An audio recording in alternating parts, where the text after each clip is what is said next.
Alright guys, let's talk about how much your pool project really costs. So we need to break this down into a number of different areas of the project. You've got your cost of the pool itself, so that's your shell, installing the shell, plumbing everything up, the equipment pad, any water features associated with that.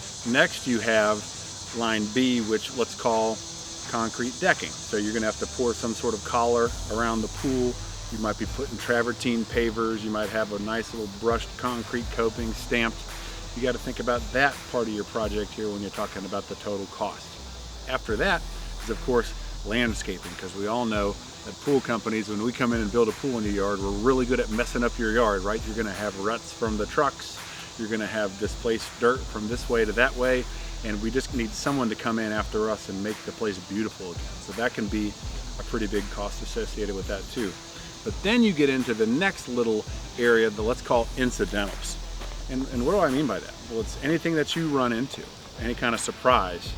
Did you have a line somewhere you didn't think you had a line? Is your yard maybe not necessarily this flat yard that's really easy to work with? Maybe you're in one like the one we're standing in right now out here in Durham, North Carolina, which is on a hill. Because if your yard's on a hill, we're gonna have to possibly cut into one side, and then we're going to need to build up the other. I mean, this pool here needs to be level from head to foot. Somehow we got to get enough dirt back in here to fill this in and grade this out. I mean, I'm 6'6", okay, and I walk in here and this is coming up to my neck almost. So they're going to have to possibly bring dirt in, and there's costs associated with that. I mean, a good rule of thumb, guys, when you're talking about your pool costs, forget about the grading and everything like that. It's good to have 10-20% of what you spend on the pool kind of set aside.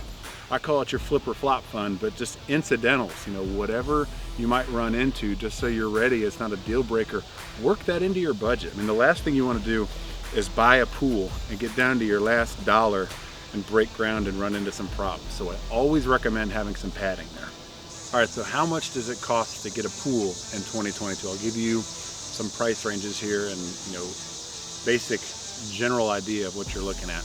So for the fiberglass pool, just for the pool part, we're talking about the shell, installation, and the equipment pad, you're into the 60,000s up to the 100,000s, really just depending on the size of the pool. And there's a wide variety of shapes, sizes, and colors that you could get for your fiberglass pool.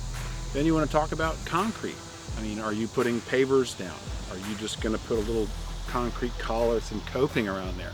That can range from in the $2,000, $3,000, $4,000 range just for the coping, depending on the size of the pool, up to the $6,000, $7,000, $8,000 range if you're doing coping plus the decking up from there. But you know, set aside, let's call it somewhere between $2,000 and $12,000 depending on how much decking you're doing. And if you're covering up the whole yard with concrete, it's going to be even more from there, because they really charge you by the square foot.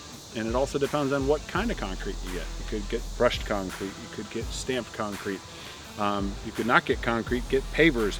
You could get travertine, which is kind of known for its higher material cost, but it's really sharp. It's beautiful stuff. Then you got to talk about getting your water, how much water it is, how many loads of water to fill up your pool. And then you got to look at landscaping, and that's wide open. I mean, are you filling in land like this? Are you just talking about laying down sod once you're done? I can't even give you an idea of the price there just because there's such a wide range, but hopefully this helps you kind of get your head wrapped around what you're looking at for some backyard fun in 2022. And if you have any questions, leave them in the comments or just contact us directly. Another great resource, I'll put a little link on here, is to our pool price calculator. It's on our website. Depending on what pool you're looking at, if we have it in stock, put it in, you'll really be able to get a good rough estimate of what you'll be looking at. And it's actually not even rough, it's an exact estimate. But then remember what I told you about incidentals. Don't let that be your entire budget. If you have $100,000, don't buy a $100,000 pool, okay? You always want to have a little bit of padding there because you never know what you might run into. Thanks, guys. Check out our website and look at all the different pools we have. It'll actually show you what pools are in stock, which ones aren't, and the exact price of every single pool that we have.